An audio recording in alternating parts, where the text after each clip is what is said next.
গাজায় দখলদার ইসরায়েলি বাহিনীর নৃশংস ও বর্বর হামলার প্রতিবাদে মুসলিম সংখ্যাগরিষ্ঠ দেশগুলোই ব্যাপক বয়কটের মুখে পড়ে মার্কিন কোমল পানীয় প্রতিষ্ঠান কোকা-কোলা ও পেপসি। শুধু মার্কিন পণ্যই নয়, বিশ্বব্যাপী বয়কট করা হয় ইসরায়েলি তৈরি পণ্যও। এতে ব্যবসা হারাতে হয় স্টারবাকস, কেএফসি, পিৎজা হাট, ম্যাকডোনাল্ডসের মতো নামিদামি কোম্পানিকে। তবে গাজায় যুদ্ধবিরতি সত্ত্বেও এখনো চলমান আছে বয়কটের এ ডাক। সম্প্রতি প্রকাশিত আনহোল্ড ইপসোস ন্যাশন ব্র্যান্ডস ইন্ডেক্স বা এনবিআই এর প্রকাশিত এক প্রতিবেদন বলছে, ইসরায়েলি তৈরি লেবেলযুক্ত পণ্যের বিশ্বব্যাপী প্রত্যাখ্যানের কারণে ব্যাপক ঝুঁকির মুখে ইসরায়েলি রপ্তানি।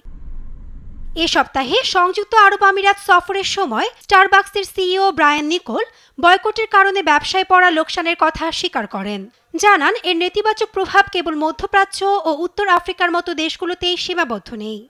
এটি যুক্তরাষ্ট্রে স্টারবাকসের বিক্রিকেও প্রভাবিত করেছে। এদিন বিশ্বব্যাপী বয়কট বন্ধের আহ্বান জানান স্টারবাকস সিইও। সেই সঙ্গে গাজা উপত্যকায় ইসরায়েলের যুদ্ধকে সমর্থন করার কথা স্পষ্টভাবে অস্বীকার করেন তিনি। জানান, তারা কখনো কোনো সামরিক বাহিনীকে সমর্থন করেনি। বয়কটের কারণে বড় ধরনের ক্ষতির সম্মুখীন বহুজাতিক বিভিন্ন কোম্পানি।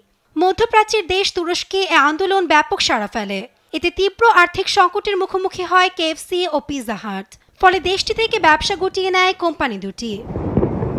এদিকে দখলদার সেনাবাহিনীর প্রতি সমর্থনের কারণে জর্ডান ও ওমানে ব্যবসা কমিয়ে আনে ক্যারেফোর সুপারমার্কেট। অন্যদিকে গেল বছর ব্যবসায় বড় ধসের মুখোমুখি হয় আমেরিকানা রেস্তোরাঁ। মুনাফা 39% কমেছে বলে জানায় প্রতিষ্ঠানটি।